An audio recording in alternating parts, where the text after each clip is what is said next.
আজকে তো আমি আর মারিয়াম গেছিলাম, যে ঘরে বসে থাকতে থাকতে বোর হয়ে গেছি। ওর আব্বুকে বললাম যে আমার একটু নিয়ে যাও।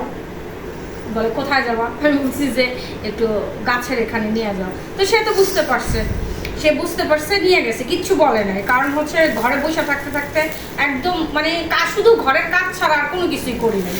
তো ঠিক আছে, আমার কোকোপিট শেষ হয়ে গেছিলো, তো যেহেতু কিছু চারা উঠাবো সেজন্য কোকোপিটটা নিয়ে আসছি। আর আমার মতে কোকোপিটের চাইতে বেস্ট কোথাও চারা ভালো উঠতে পারে না। কোকোপিট আর হচ্ছে গোবর সার, নাহলে যে কোনো একটা জৈব সার মিক্স করে চারা উঠাবো। আর অবশ্যই আপনাদের সাথে শেয়ার করব কিভাবে আমি চারাটা উঠাই। আর এই যে আপনারা অনেকে আমারে জিজ্ঞেস করেন যে আমি কোন বীজগুলা ব্যবহার করি। এই যে এদিকে কাছে ধরো,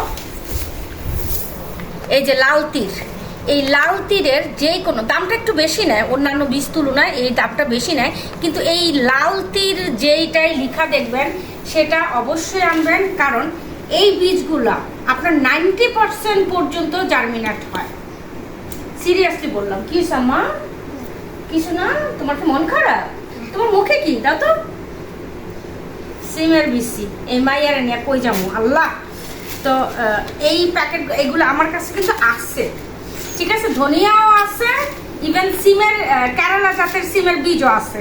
তারপরও আপনাদের জাস্ট একটু দেখানোর জন্য আমি এই বীজগুলো নিয়ে আসছি। কারণ সত্যি কথা, এই বীজগুলো এত ভালো জার্মিনেট হয় আপনাদেরকে বুঝাতে পারবো না। আর আমি কিন্তু এখনই কেরালা জাতের সিমগুলা বসাই দিব। আজকে এই প্যাকেটের টাকাইটা ভিজায় রাখবো, কালকে সকালে ইনশাল্লাহ বসাবো, সেটাও আপনাদের সাথে শেয়ার করব। আর এই যে ব্যবসা নিয়ে আসছি 1 কেজি। আর জামাইরে বললাম, জামাই জান গো কিছু গিফট করবো না, ঈদ গেল, সালামি টালামি তো কিছু দাও না, কুরবানির দিয়ে কিসের সালামি? যাই হোক, কুরবানির দিয়ে সালামি নাই তো নাই। তো চোখের সামনে দেখলাম যে বরবটি গাছ, এবার তো আমার বরবটি গাছগুলো ভালো হয় নাই। আর আপনারা তো সবাই জানেন যারা আমার ভিডিও দেখেন যে আমার বরবটির বীজগুলা ইঁদুরে খেয়ে ফেলছে। আমি ভিজায় রেখে আসছিলাম ছাদের ভিতরে। মারিয়া তুমি কি আমার এই যে আমি ভিডিও বানাবো, ছাড়ো ছাড়ো দিকটা, ছাড়ো।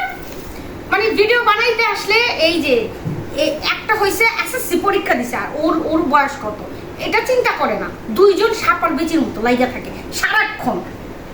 ও ছোট না, আবার ধরবা না। দেখো, তো জামাই বেটারে কইলাম যে আমারে অন্তত কয়টা গাছ গিফট করে দাও, না যাবা না তুমি?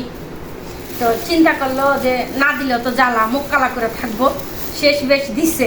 এই যে এটা হচ্ছে আমার কাছে আছে বুলেট মরিচ গাছ। তারপর গাছটা দেখে ভালো লাগলো। আল্লাহ, দেখাও তো গাছের কাছে। এটা হচ্ছে বুলেট মরিচ গাছ, যেগুলো হচ্ছে থোকায় এক থোকার ভিতরে 3, 4, 5, 10টা মরিচ আছে ওইগুলা। তো যাই হোক, গাছটা নিয়ে আসলাম, আমার ভালো লাগছে। ও পছন্দ করে আমার জামাই বেটা কিনা দিছে গিফট, অ্যাজ এ গিফট হিসাবে, ঠিক আছে। তো গাছ গিফট করছে, আলহামদুলিল্লাহ। আর সবচেয়ে জরুরি বিষয় হচ্ছে এই যে ভাইটামিক, এটা ছিল না আমার বাসায়, শেষ হয়ে গেছিল, যার কারণে নিয়ে আসছি। এই ওষুধগুলো নিয়েও আমি আপনাদের সাথে কিছু কথা বলতে চাই, তবে এই ভিডিওতে বলবো না, ভিডিওটা অনেক লং হয়ে যাচ্ছে, যার বিধায় এখন বলবো না। ইনশাআল্লাহ পরবর্তীতে কোনো এক সময় জানাবো। আর কি নিয়ে আসছি? আর কিছু নিয়ে আসি নাই। এইগুলো হচ্ছে ঈদের পর আমার শপিং, ঠিক আছে, ছাদ বাগানের শপিং। তো সবাই ভালো থাকবেন, সুস্থ থাকবেন, সবাইকে ঈদ মোবারক। আল্লাহ হাফেজ। আল্লাহ হাফেজ বলে দাও, আল্লাহ হাফেজ বলে দাও।